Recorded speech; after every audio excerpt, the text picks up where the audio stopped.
A 90-pound narcotics dog with 217 confirmed fines missed one target. One.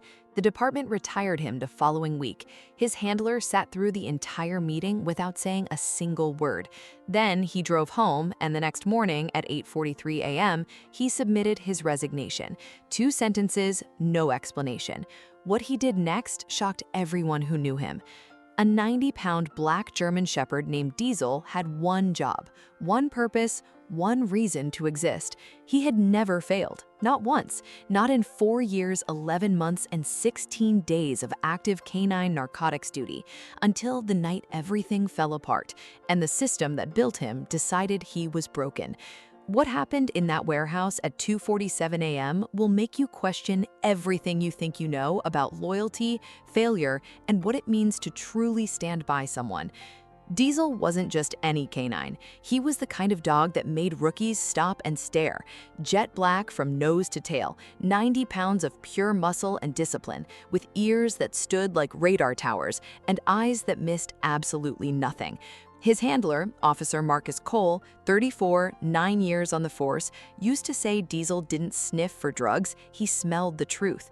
Together, they had 217 confirmed fines, 17 major busts, 3 department commendations. Marcus kept a tally on the inside of his locker door, written in blue marker. He updated it after every single mission. The numbers stopped at 217 because of one night, one warehouse, one terrible defining moment. The operation was a joint task force raid, narcotics, 12 officers, 2 canine units. The target was a distribution network that had been running through the East Side for 11 months. Intelligence said the product was there, 40 kilos minimum. Diesel entered the warehouse at 2:47 a.m. He swept the east corridor, then the south wing, then the storage rooms. His signal, the sit and alert that meant, "Here, right here, I found it," never came. The product was found, hidden inside the floor panels of the northwest corner, the corner Diesel had cleared. He had missed it. One miss in 4 years, 11 months, and 16 days. One miss. The Department Review Board met 6 days later. Their conclusion was swift, clinical, and final. Diesel's reliability metrics no longer met operational standards. Effective immediately, he was removed from active duty, retired at 5 years old. Marcus sat in that meeting and didn't say a single word. He read the report, he watched them stamp "retired" across Diesel's service file. He nodded when they told him Diesel would be transferred to the department's canine adoption program. Then he drove home, sat in his car in the driveway for 22 minutes, and made a decision that would cost him everything he had spent 9 years building. I see you haven't subscribed yet. Honestly, that breaks something in me. Hit that button, because what happens next, you need to see it. Diesel didn't understand paperwork. He didn't understand review boards or retirement stamps or 9-year careers dissolving in 2 sentences. But he understood this. On a Thursday afternoon, the door of a government facility opened, and the only human who had ever spoken to him in a low, steady voice, the one who always smelled like black coffee and old leather, walked through it.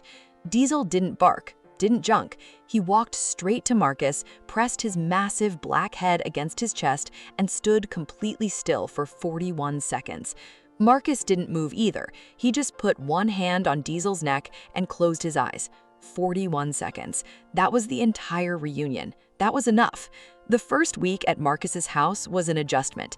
Diesel had spent his entire life in structured environments: kennels, patrol vehicles, operation staging areas. A 2-bedroom house in a quiet suburb was a completely different universe.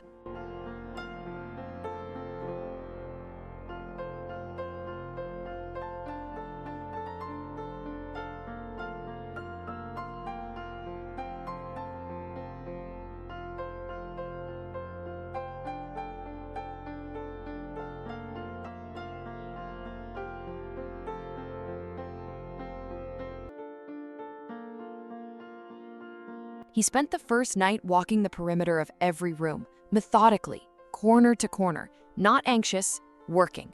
Old habits don't retire just because a piece of paper says they should. By 3 a.m., he had cleared the house 14 times and finally settled at the foot of Marcus's bed. Not on it, at the foot of it, still on duty in the only way he knew how. Here's what the department's review board never put in their report. The reason Diesel missed that corner wasn't a malfunction. It wasn't age. It wasn't declining ability.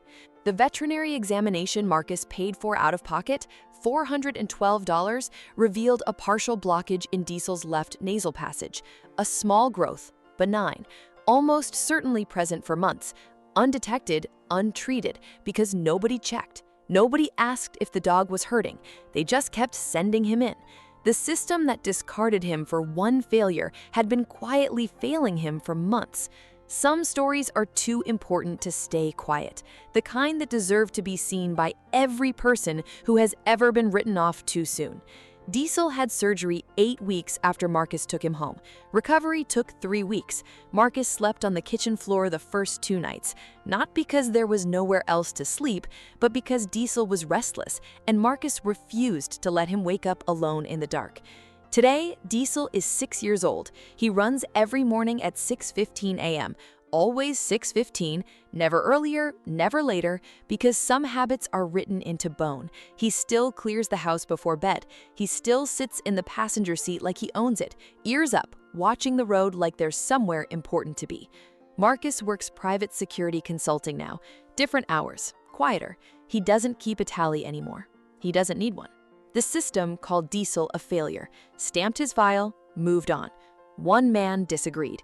He handed in his badge, walked through that door, and brought him home.